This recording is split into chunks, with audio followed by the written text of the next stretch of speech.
It took a covered wagon anywhere from 4 to 6 months to traverse the Oregon Trail. It took a sailing ship 43 days to 8 months to go around from the East Coast to the West Coast, depending on if they traveled through the area that would be known in the future as the Panama Canal, or if they went all the way around South America. Both means of travel were heavy with danger.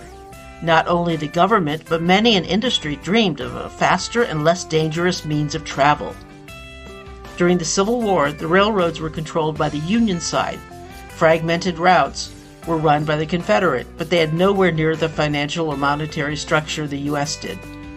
The Transcontinental Railroad began its life during the Civil War when Congress passed the Pacific Railroad Act of 1862. When the railroad had been in the planning stages for many years, and other attempts have been made to improve funding for the project, it was the secession of the southern states and the withdrawal of the representatives from Congress which made the passage possible. Southern senators who had lobbied for a different, more southern route could no longer obstruct the bill, and that began Union Pacific. Having a transcontinental railroad unify the United States reduced cross-country travel time by up to 6 months by wagon or boat to just under a week, revolutionizing every faction of the economy, settlement, and daily life of the continent. But it was not completed without paying huge costs in many ways. On May 10, 1869, the presidents of Union Pacific and Central Pacific Railroads met in Promontory, Utah, and drove the ceremonial last spike, a golden spike, into a rail line that connected the two railroads, making one continuous railroad. This made it possible to travel the entire continent via railroad for the first time in U.S. history.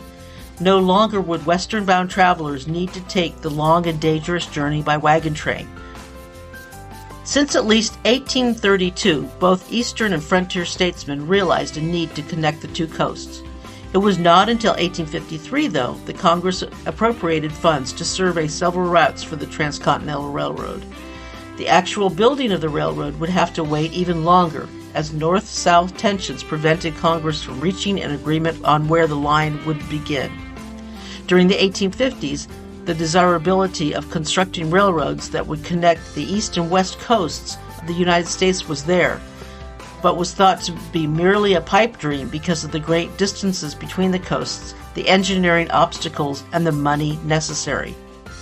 Businessmen knew that the government aid was needed to complete such a project, but it was agreed that the nation would be fortunate if financial support could be obtained to build even one line, and then the question was, which route would be followed?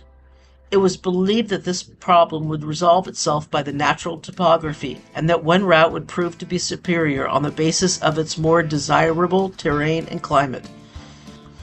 To find such a route, Congress authorized a survey by the U.S. Army Topographical Corps of all the feasible routes to the Pacific Ocean in 1853. The report of these expeditions revealed that at least 4 routes seemed to be practical for a transcontinental railroad, and 2 were particularly noteworthy. One of these would connect either St. Louis or Chicago with San Francisco. The other would link New Orleans with L.A.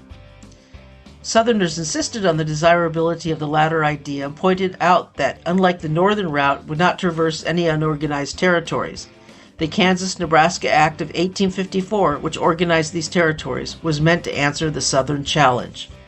Meanwhile, the question of slavery in the territories, which the Kansas-Nebraska Act aggravated, delayed any decision on a transcontinental railroad route. California residents became impatient with the delay. In order to placate agitation on the Pacific Coast, Congress approved the creation of the Pacific Wagon Road Office to improve the transcontinental wagon roads under the Department of the Interior.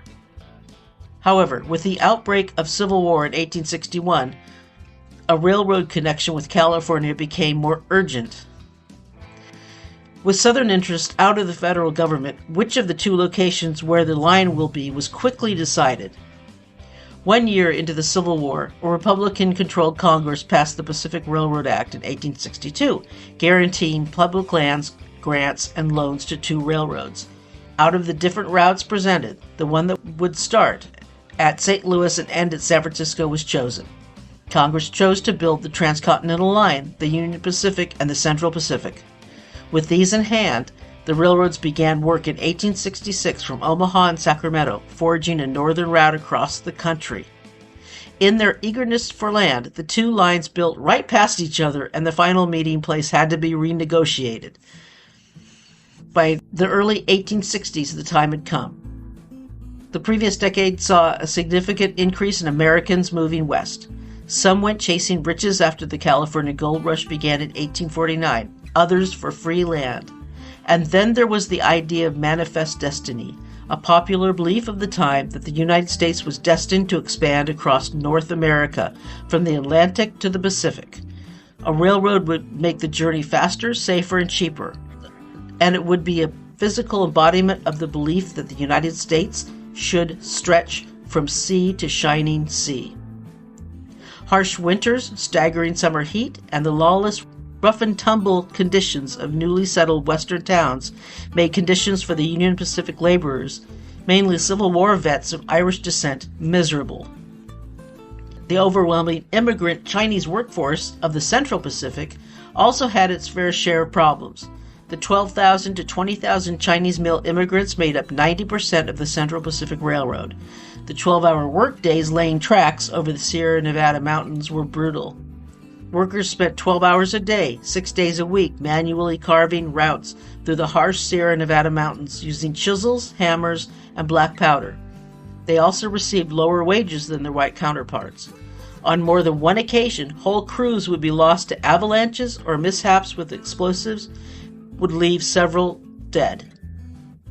For all the adversity they suffered, the Union Pacific and Central Pacific workers were able to finish the railroad laying nearly 2,000 miles of track by 1869, ahead of schedule and under budget. Journeys that had taken months by wagon train or weeks by boat now took only days. Their work had an immediate impact. The years following the construction of the railroad were years of rapid growth and expansion for the U.S., due in large part to the speed and ease of travel that the railroad provided.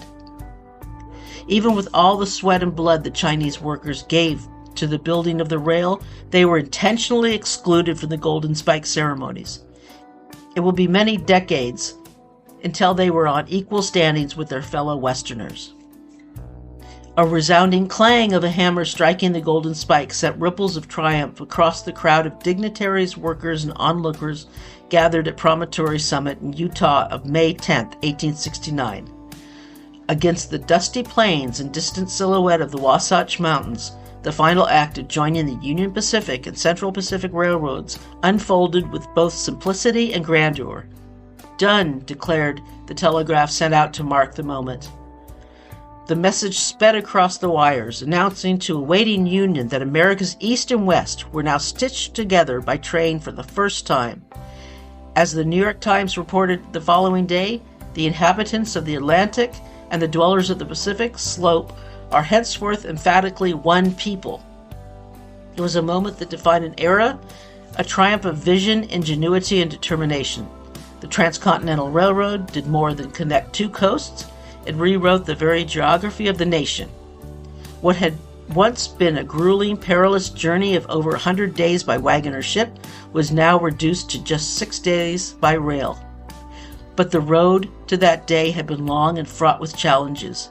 The idea of building a railroad spanning a continent had captured imaginations for decades. Dreamers and entrepreneurs alike envisioned the possibilities, but skeptics were quick to point out the staggering obstacles that included jagged mountain ranges, snow-choked passes, arid deserts, and tempestuous plains. The task seemed impossible to many, yet advocates persisted in their belief that it could be done. Thank you so much for watching. If you like the show, please give it a like and subscribe, and here is another video that you may like.